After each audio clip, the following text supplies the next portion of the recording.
to have live bodies in the room and people that I can't see on the screen, but I know they're there, because Robin tells me.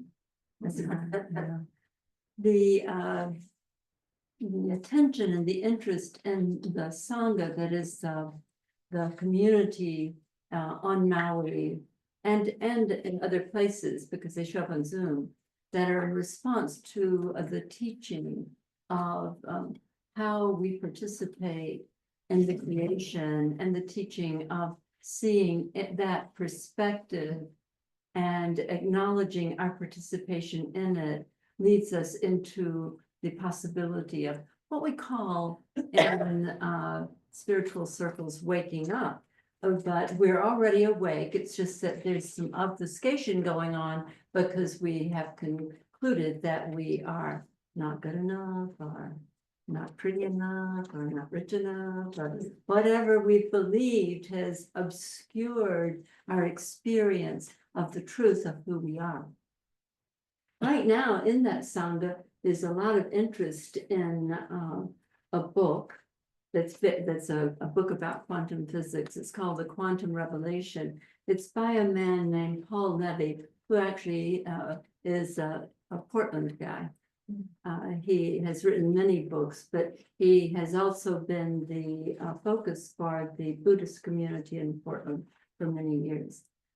The Quantum Revelation is, well, I should say Paul's website, the title of it is reveals his concept of the nature of the reality. The name of his website is Awakening in the Dream. So what it points to is that we are in an awaking dream that feels like this 3D material reality, and the way in which quantum physics, when it entered reality with the double slit experiment, brought to light what our experience is in this incarnational, what we call a 3D reality. The idea that this is a waking dream is something that, especially for anybody who's ever had a lucid dream, the awareness of in the middle of a dream, realizing that you're dreaming and realizing the kind of, if that understanding arises in the dream, the different way in which you can interface with all that's showing up in the dream, right? If I know I'm dreaming and here you all are, I'm like, oh boy, it's very cool, right? This is my favorite dream right now. I get to talk. You guys are actually, you know, because I don't see well, you may be listening, which is really good. So it's like the double slit experiment in terms of the correlation between quantum physics and consciousness, or awake awareness, was I don't know. Do you know the year that it occurred? It's been a while back. Probably not before I was born, but back earlier, in which they were doing experiments on light waves to see how they responded to being emitted through I guess a light wave gun or something like that. And they realized that the light wave, as it was shot through two slits, it would leave a pattern on the screen that was beyond that double slit. Then they began to have a scientist with some kind of measuring device measuring the light wave as it came out of the light wave emitter. When that happened, the light wave collapsed into a particle. And the implications of that are well known and widely known. If you have any interest in quantum physics at all, we often say it's when consciousness entered the laboratory, right? Because it was the consciousness of the scientist who was measuring or observing the photon as it was emitted, and with that attention, that observer effect, it collapsed into a photon, an actual particle. And so the light wave observed is now a particle. The implications are amazing. In the quantum revelation, Paul talks about in a very kind way for those of us who are not physicists or mathematicians. He describes it in a very reasonable way so that we can understand that what's being revealed. The most impacting takeaway from the quantum revelation is, the as viewed, so appears, which is pointing to, in my earlier description of the scientist who's measuring the light wave, he was viewing it, and as he viewed it, it appeared as a photon, as a materiality. So the point is that as we view our reality, it shows up in response to what the information is of the lens or the perspective through which we view our reality. Does this make sense to everybody? No, Not at all. no, fantastically clear. You know, I just think he did such a great job of articulating for lay people the double slit experience. Right. Experiment. Right. I hope others. Becky, could you put it in simpler terms, Polly? I will. I'll continue and you let me know if it lands. Okay. So the terms I want to put it in are the ways in which, it's been bandied about in New Age circles for decades, how we create our own reality. The specifics of that, the specificity of how that works is pointed to with the double slit experiment. As viewed, so appears. So the process that we use in the Sangha for working with shadow elements, for working with distressing events, for seeing more, being available to see more than just our reactive nature when something happens, is called the 6 steps to freedom process. This 6 steps to freedom correlates very precisely with as viewed, so appears. And I'll put that together, hopefully in a way that makes sense. It might. The 6 steps to freedom, the first step is when you have a reaction, we call it a trigger. And the first step is I'm triggered, right? He didn't call me back like he said he would, or I was ignored by my friend when we were both shopping at Moon's, or whatever reaction we have, it's a reaction, it's a trigger. That trigger is used to recall an early experience when we concluded something about ourselves. Typically, it'll go something like, I'm triggered, it's about me as a second step. Now, the third step is to get in touch with what this triggering experience is. What does this feel like that he didn't call me back or that she ignored me? The feeling of being left out, the feeling of it just crushed and ignored, and all of that in this current event that we used as the trigger. The third step is all of the feelings that arose with that event, that incident. Is that somebody coming in? Who's that? Dominique, come in. Join us. Thank you. Yeah.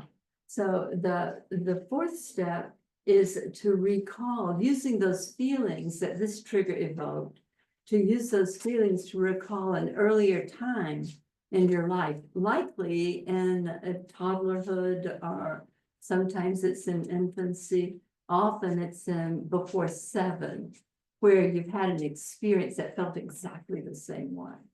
as this trigger. You experience this trigger. That when that occurred, now we go into the experience of that early trigger. And it may have been a totally different kind of incident. I often use the rather common experience that most of us had, where mommy or daddy are late picking us up from school, from kindergarten, right? And we're standing there with the teacher and everybody else has gone home. And it's like, oh my God, you know, the child feels all kinds of things. Often they'll have the same kind of feeling that these triggers that occur in their ordinary life evoke now, right? This, because it's the same conclusion. I don't matter, I'm not good enough, all of that. Now, when we have that as a child, and this is getting to the correlation with the quantum physics, but when we have that occurrence as a child, we repress it, it gets repressed, and everything that's repressed gets projected. So what happens with that early wounding is that we create a lens through which we now perceive reality. I'm not good enough, I don't matter.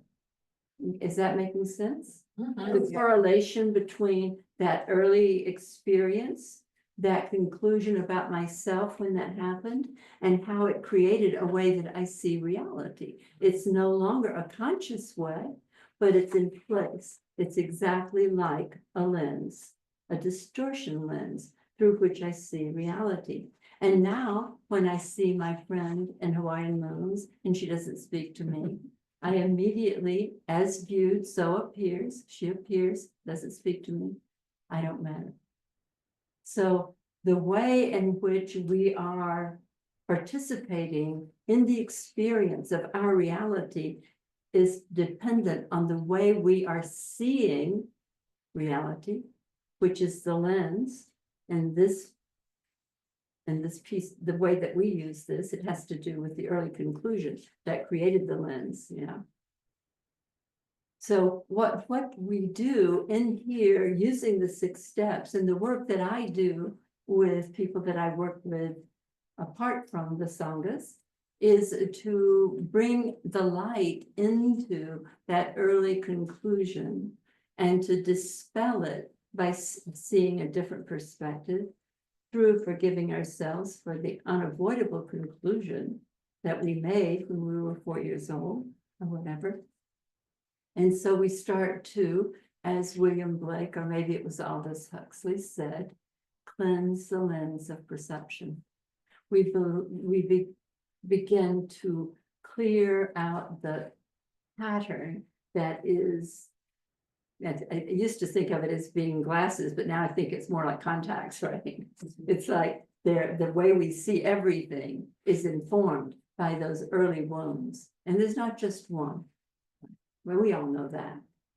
You know, whether we've taken a psychological approach, the reason that the psychological approach, it can for sure bring into awareness the early wounding, but the way in which we work with it from there is not a reframing. It's not working it out with your mother, even though she passed 10 years ago, right?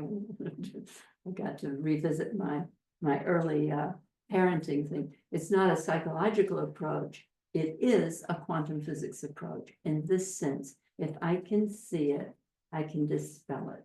If I believed, and that's what I've been seeing ever since, that's the way in which I perceive, as viewed, so it appears, then I've been seeing everything through that lens. The cleansing of the lens in the way that we use the 6 steps is I forgive myself for ever believing that I don't matter. So it's a process, it's an alchemical process. It's not a psychological working at the level of the problem, because the one that works it out at the level of the problem is still the one that fundamentally believes that she's not good enough or that she doesn't matter. So we are looking at how to go to the cause in the matter. Is this making more sense now, Becky? Oh, it makes total sense now. Oh, that's so good. Whatever that intersection was, I should make note of it. So we are looking at the way in which this reality works. Quantum physics has been such a mystery to physicists that they are in two different camps regarding it, right? Many of you may be aware of that. What they think of as the woo-woo part is whenever they say quantum physics and point to the observer having an influence. And when the scientist guys think that it's all brain related, that consciousness is an after effect of the brain, an off-gassing, I guess, of the brain. But I've always wondered if you know, when I could still see enough to look at pictures of things and make sense of them, I can remember looking at pictures of the brain and thinking, they think that thing creates consciousness? Really? It's like, it's just a gray mass of like whatever. But the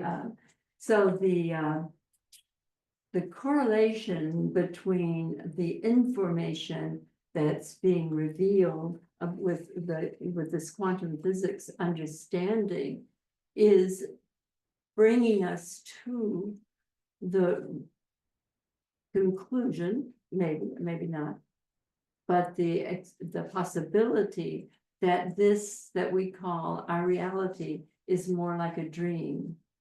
It's a waking dream, that we have the influence on it by what we believe ourselves, what we believe about ourselves. And that in seeing how that works, we have access to clearing out the error of the conclusion that was the limiting belief that created the limiting lens through which consciousness projected, and we have our entire life story. So participate. Questions, thoughts on the Zoom, in the Zoom room or in the, in Robert's room? The room here. Curiosities.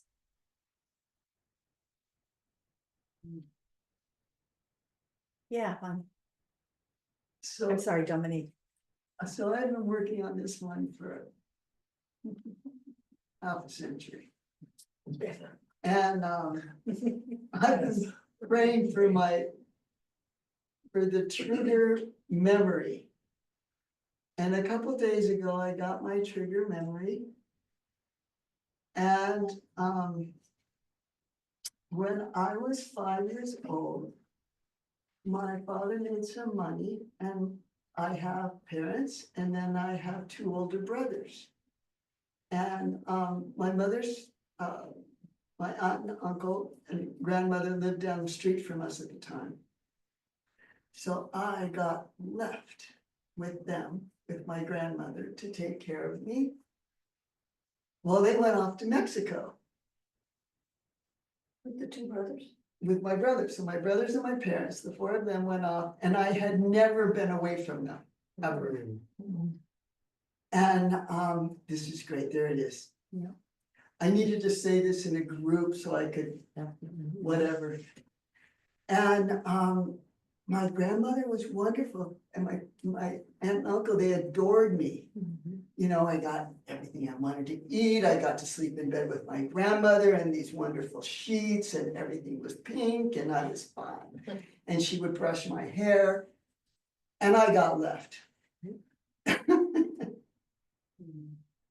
And this, I mean, even what, in the early 80s, we were doing a bunch of Myers-Briggs tests, you know, and on Myers-Briggs, you know, inclusion, you know, the 0 to 10, I was a 9.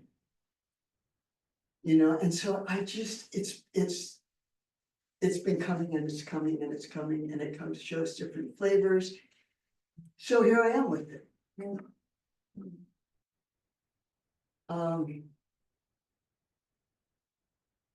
And the trigger is around me all the time here. It's great. This is a little testy to say, but I wanted to be included in the Thursday group, and I never got included in the Thursday group, so there it was. I wanted to be included in this and with other people, and it didn't happen. And so it's just, and it's snowballed into various things. And I'm really willing to have a shift of my perception to Right, know that I'm not wrong, I'm not bad, you know, I'm loved. And I'm very includable. Help, please. yeah. So I'm triggered, right?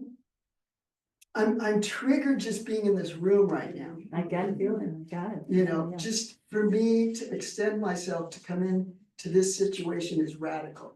And for me to talk, Right, you, Polly knows this better than anybody. You know, and so does Robin, you know, I mean, this is just radical for me to make this step forward, and yet here I am, yeah. quite willing and ready and beyond ready, so. I would point out that there's already a shift. So congratulations in that regard. Now we'll look at what still might remain of the distortion field. Because that's all we're looking at here. It's the shift in perception, the distortion field that got installed with that happy but excluding you event when that whole family scene occurred. So the perception is that I'm aware of it and watching it and blah, blah. But the distortion field is that it's still rolling, Mhm, okay? mhm. Just making my distinctions. Right, yeah, so if you can see the distortion in the field, that was your conclusion about yourself when that happened? Right, what did you believe about yourself, Dominique, when you were left there? Let's go back to that little 5-year-old girl's inner experience, and they're all gone. And that's the most impacting thing. Nothing could make up for that. Grandma couldn't be kind enough or pink sheet enough or extra cookies enough, because this thing, this exclusion that occurred. I don't even know if I can put words on it. Mm-hmm. I mean, I've been trying to go, okay, what's the sensation? Because to me, when this process really works, you're in the sensation, and that's what gets, I think that's what you were just talking about. Exactly. You know, that's the shift. Yeah. So the memory that's sitting with me right now is sitting on the stool with my grandmother in front of her vanity, and she's brushing my hair. And I feel so, oh, great. I feel so utterly alone. I don't fit. Mhm. I think that's thank you. Yeah. I think I just, Right. yeah, I don't fit. It's not, and so so my throat's tight Mhm. and I can feel this full congestion. And there's this tremendous sadness, this not understanding sadness. Right. I don't get it. Like I don't have concepts for it.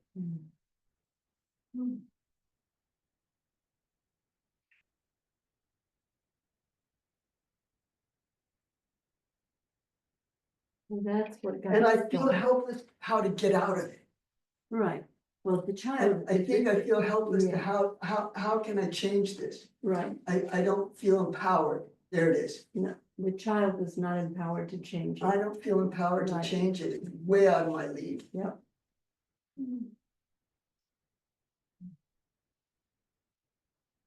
And so I learned to take it. Right? Allow, accept, Mhm. surrender, open. You know, I can't say that it's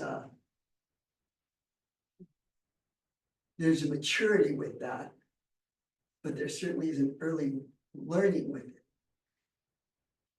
Well, the broken heart experience is still, I don't fit. Right, I don't fit and I have no control. right, I think now that we're talking, those two are tagged together. yeah. Yeah. This is so helpful. Yes, sweetheart, this is, the next level is what might be true about someone who doesn't fit And they're powerless. in your problems. Yeah.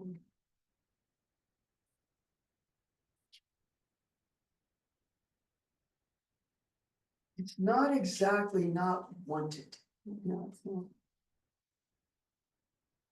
so I think it's slippery.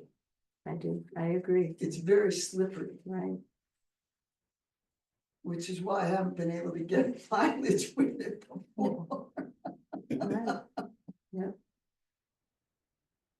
Ask me again, please. So what might be true about someone who doesn't fit and who's powerless?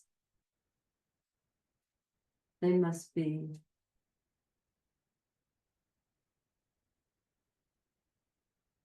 Hey, get up.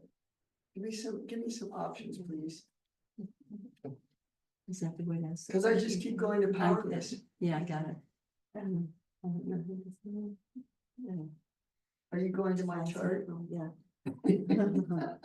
Yes, no question. So, I hate this question. It's always impossible for me to answer, but It's my favorite question. it's her favorite question. So if you think, this helps me a little bit, if you think of somebody else who's having that experience, can you imagine what they're telling themselves or what they're thinking about themselves?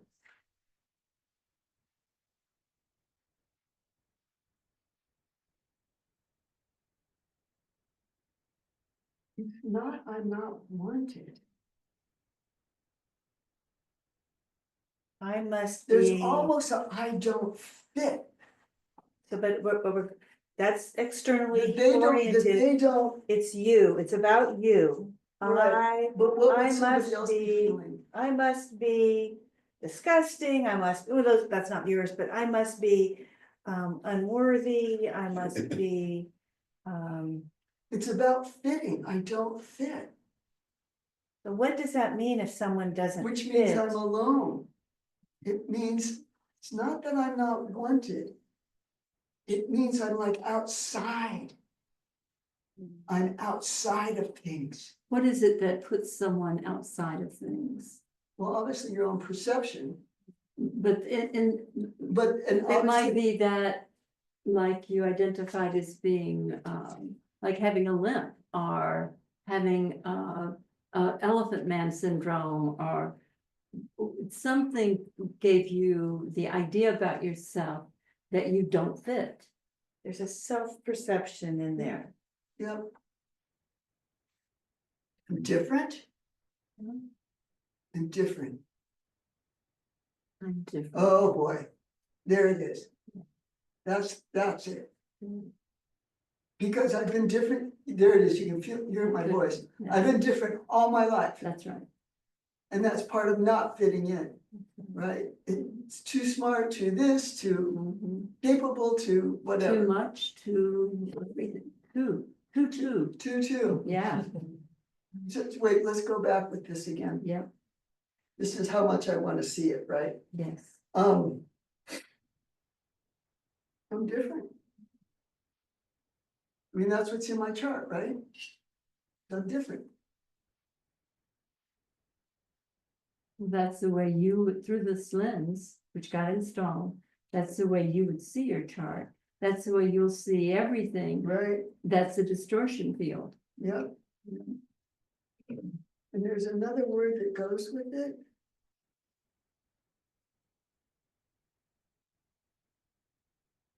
Which is a play out of it. Virginia Satir used to use this word. It's, and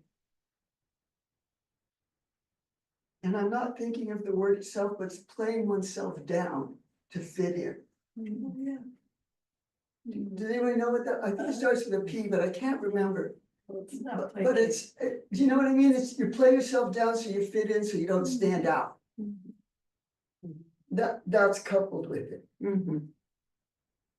Well, So- that would be one of your adaptive behaviors out of the conclusion that I'm different. Then your your ability to create an adaptation, Adaptation to it. right, might be a part of that, what you're pointing to. Yep, that's exactly what I'm pointing to. Yeah. And But so, I want to stay with this because I'm kind of mhm, veering, oh, yeah. so I'm different. Yeah. So if I ask myself, what's the opposite of being different? right? Then fitting in, belonging, Right, belonging, that's it. belonging. Yeah. Oh, boy. That's got a lot of information with Yeah, it. so the conclusion was I don't belong. I don't belong. Right. Boy. Well, it's got some history to it. I'm sure it does. If that's the distortion lens, then your entire world has been perceived through Right, that. right. Yeah. And always try to belong, right? To Right. disprove that, right? That's what we do, For is sure. disprove our That's right. basic belief about ourselves that we're trying to disprove. So belonging. So then I belong.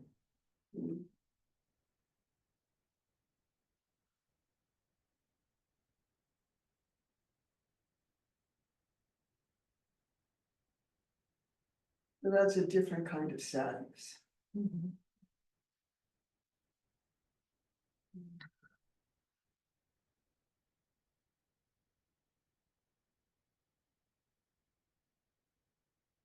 So the experience of everyone here, I feel included in this moment.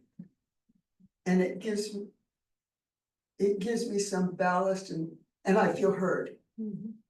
I thank you all, Mhm. because I feel heard, right? So that gives me some ballast to have a different experience. Right? To disprove it. So the actual intersection that you're at is not to have it be that way or not be that way. It's dispelled. The light of, Dispel? it's dispelled. It's Dispel. it was the best that little 5-year-old could do, but it was never true. It was the conclusion that got installed. And you've had the reality of that particular dream version Mm-hmm. of this identity ever since. So, you know, it's like, believe it, hell, let me tell you the stories, but the still, you're in that distortion field. Yes, And that's what we want to see dispelled, right. right? Because it was an unavoidable conclusion by a 5-year-old, I don't belong. It's obvious I don't belong, right? Her only way she could have received that, right? Yeah. They're all gone and I'm here. I don't. I Right, think there right. was an idea of that right then when they left her, that I don't belong, that's why they left me. I mean, do you think that little girl had something right then and there and left because of something? I mean, that's certainly, the word that I was thinking of earlier was placate, placated to fit in, to belong most of my life. But say that again, that at the time it happened, Yeah, that when they drove off in the car, yeah. I got left. Right? What's that?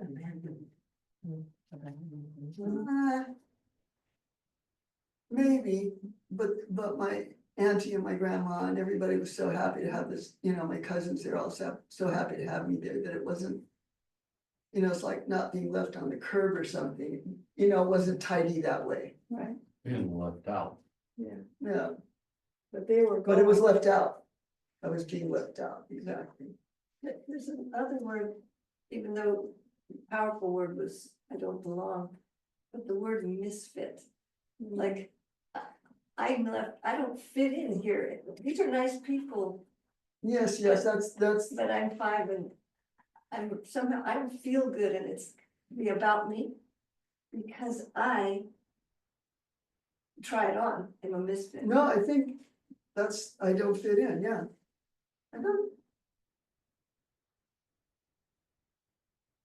don't fit in because, I don't, misfit, there's an implication there. exactly, That there's this basic not okayness. that's exactly what the digging has been for, is that conclusion of some kind of basic untruth that a little 5-year-old could have come up with. I think that's it, but I think there's, where do we go before belong? Mhm. I think there's also. We're on powerless. The powerless is a big deal, because I had no place to go, Mhm. you know, my house was half a block down the street, but I couldn't go there because there was nobody there, right? But I think these are all important pieces, you know, being left and a misfit and not fitting in and being powerless but also being loved and contained. So it didn't make sense.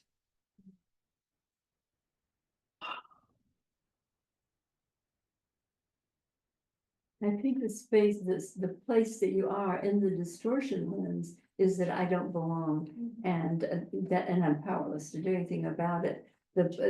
What Patricia and Deborah were pointing to is a deeper self-perception that may or may not have been there, but if this piece gets shifted, right, we begin to cleanse the lens of perception.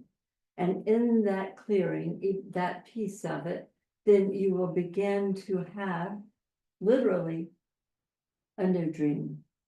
A new dream, A new dream, a Yes. new reality, yes, because it's, you know, it's like you're the scientist looking at the light wave and it collapses into a photon, now it's material.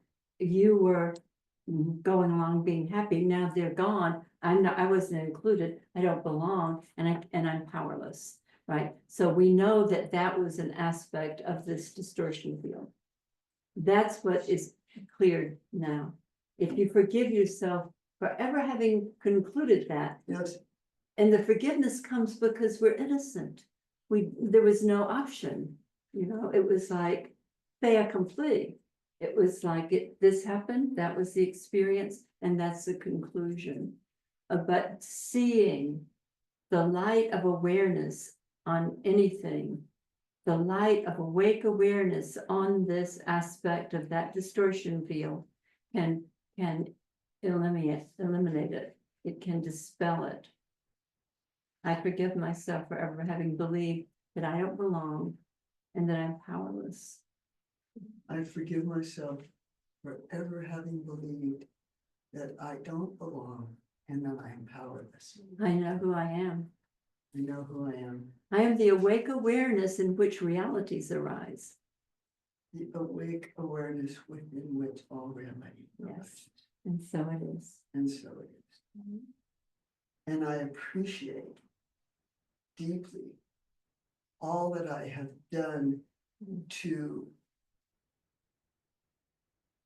This is the distinction that you make all the time. That's really important, that you can't clear it at the level that it's at. But I appreciate all that I have done to try to make a functional reality out of it, Absolutely. you know? Yeah. And so that's part of, you know, my awake awareness is working with it as best I could. Absolutely. So, Yeah. thank you. Thank you, Beverly. Thank you. Yeah. So Linda has her hand up and Okay. she would like to work also. Linda Landon, Mhm. all right. We have, Can I say something just to end, remind me of what just happened? Is that with this? Patricia? Yeah, Yeah, please, of but course. this way, as kids, that we have to figure out a way to make sense of something. So that we can go on. You know, so it all makes sense, they left me because I'm not okay, or they left That's me right. because I don't belong.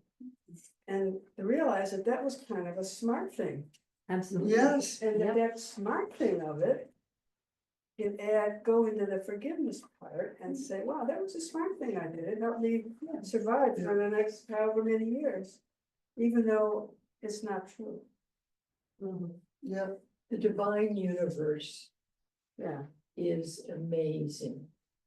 Lack of reality is amazing. A consciousness is amazing.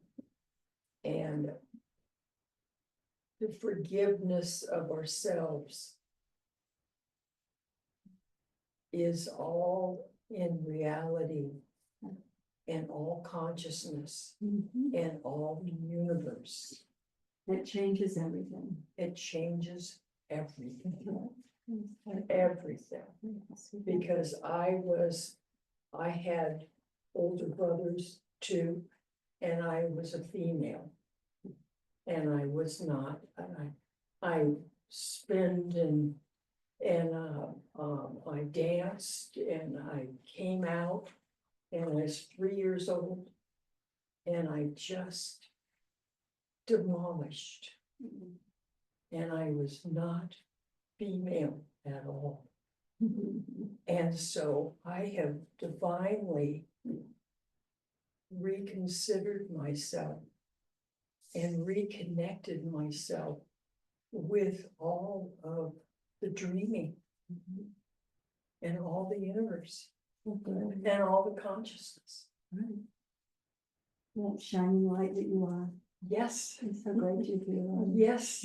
Okay. And I'm really aware of the time and I want to give Linda some time Okay. here. All right, we got it. So we've got about 11 minutes. Okay. We can change reality in 11 minutes. And I No just want to say problem. thank you. Easily. So Linda, Hi, Polly. hi, sweetheart. Well, that was actually perfect because I raised my hand and I waited, and then Robin highlighted me, and then others started to talk. And the core conclusion that I'm working with is I'm a loser. So I'm sitting there going, there it is again. I feel like I'm losing. I'm not going to get my time. And I want, like, I've really been working this for the 6 steps, and I really need some help I'd like some help right now with the forgiveness piece, because I feel like I've got it in my craw, and there's just this grief, this like sense of, I see it, I know it's not me, I know it was a conclusion, I have compassion, but I still feel so in its grip. So I want you to make a distinction, Linda, about whether or not you feel, I know you feel it, but whether or not it doesn't hold its potency through your thinking. Well, What- yeah. Yeah. What we find is that if we work at the level of the mind, and this is the brilliance of Byron Katie's work, we work at the level of the mind and see that the thought has a frequency. The thought is an aspect of the distortion lens, but you know, I get that there are empaths and feelers that feel, but for most everybody, there's a thought that precedes the feeling, right? So your belief that you've uncovered doing the 6 steps from being triggered, right? Oh, yeah. Yeah. I don't oh, went no, to the story of the trigger, seriously triggered. Yeah. Yeah, and you got to the early memory of feeling that same feeling? Yeah. I mean, it's almost like a composite memory of my childhood. One being, when my brother was born, I lost to my brother. I mean, it's just a repeated. I mean, that's one incident I can think of. Mhm. So I've got the. I mean, and we looked at. I did this work through this with Robin a little bit. We looked at my assertive identity, and then we went under that to the I am a loser. And I see how it plays out. I see how I've been playing it out my whole life. I think I'm just having trouble having a little compassion for this little one who, who had to make that conclusion. Right. Yeah, that's the child in all of us that enters the kingdom of heaven once she's been relieved of the conclusion. So it's as if, we have available to us all of what most of us have worked with and studied psychologically, of sitting that little Linda on your lap and saying, I am being the name of the awake awareness that is my true nature. I am here now. I am the one you've been waiting for. You thought it was all those other people and baby brother or mommy or daddy or whatever, but I am here with you. And it's in that, and in that there is the collapsing of identities. And so that you now have lifted that child that experienced the wounded conclusion, who's been running the show, because she, not to mix metaphors here, but it was her imprinting on the lens of perception that has created your experience over and over and over, because it was her information, her conclusion that I'm a loser, I don't matter. That's been the operative information in your dream. Yeah. But as you come and you see, the point of the 6 steps is to lift ourselves up energetically to at least to some degree, the perspective of awake awareness, being aware of all this, being aware of that early childhood wound, being aware of all that composite of those incidences over and over when you folded in on yourself, I'm a loser, when you cut yourself off unavoidably, because that was what you, because the reality that you're perceiving is telling you that. So where are you now with the process, Linda? Well, I'm actually seeing that in this moment as I'm with you, that I'm a loser is almost this, is playing out. It's like, I'm not going to get this. I can't get this because I'm a fucking loser. I can't even put her on my lap and let the light of awareness dispel it because I'm a loser. That's where I am. And I would have to ask you, who knows that? I mean, that's awareness. I want to talk to the one who knows that, right? Yeah, I mean, awareness is seeing what I'm doing. Yeah. Yeah. Oh, wow. As that light of awareness gets brighter, all of that distortion starts to just soften, and it's just like, you know, I could have had a V8, right? I mean, it's like, so it's like, you know, it's not to minimize or in any way take away from the experiences that we've all had, but it's also to fucking not get stuck there. Yeah. But Polly, I find with myself with some of these, like Linda's grappling with, like, there's an attachment to that core identification. There's an identity, there's an attachment, there's like. Yeah, I get to be right about what a fuck up I am. That's right. That's right. Well, as long as that's where your satisfaction is, then you'll probably stay there. There's a kind of point of there's an intersection in consciousness where we're no longer willing to continue to play the game that we created and that we're the main player in. There'll come a point at which you simply are no longer willing to, and that's what happened here for me. I was 70 years old. I don't recommend anybody waiting that long. But, you know, it was like, no. And I knew how to keep playing the game, right? Which my game was codependency with a son and a sister. And most of you know that story. But the whole thing is, do I want me? True nature, awake awareness, full out, full on? Or do I want to, one more time, be the one who's right and the savior and play out that role that I'd become very good at and considered and would have, until that debacle, would have thought that's who I am. And I was good at it. We're all very good at what we create that interfaces with this projected reality. Remember, we're in a dream here. And your dream character is really committed to the description. I'm a loser. Yeah. I can't do it, right? What do you want? It's so, it's humbling. It's like, it's such a surrender. It's a surrender to see it for what it is and decide it's not true. And it's humbling because I got some kind of like ego gratification out of having this. And I get to be right about it, of course. And, wow.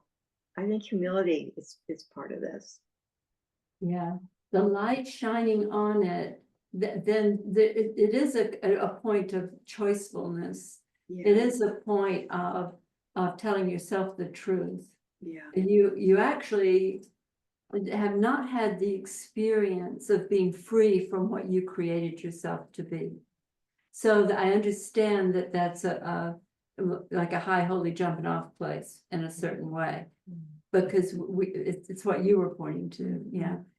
So it's like, but to risk, the risk of awake awareness, the risk of potentiality, of seeing clearly, of living fully, like the aliveness that awaits you can never be experienced by the limited, fear-based, I'm a loser identity. Yeah. It's not available for that one. You have to value freedom, you have to value aliveness and the fun of it all, right? And I have had that. Good, good, Well, post hurricane, I was in that. yeah, I And remember. so, thank you. Choose freedom, yeah. Thank you, Linda, thank you so much. Thank you, Linda. It goes for everybody. That's why when we do the work together, it's everybody's path through. Isn't that the Byron Katie? Is that true? To ask yourself, is that true that I'm a loser? Yeah. Is it true? Can you prove that it's true? Yeah. Most people, if I'm working with them, they'll say, yeah, let me tell you about it. Right? Prove it, hell, I lived it. Like, this is what happened, right? It's like, when there's a need to continue with that identity, there's always going to be proof. Yeah. Okay, thank you, everyone. Thank you, everybody. Polly. Thank you, Thank guys. you, Polly. We're gonna pause here and a gentle reminder that Polly offers her time and her guidance through donation. There's a basket here and there's Venmo or PayPal for those of you watching online. We're gonna take a moment to shift. Anyone who wants to stay and do a meditation with us, 45-minute silent meditation, we'll do that. Those of you who would like to go, feel free to go. And we'll see you next week. Thank you all for coming. It was really generative collection.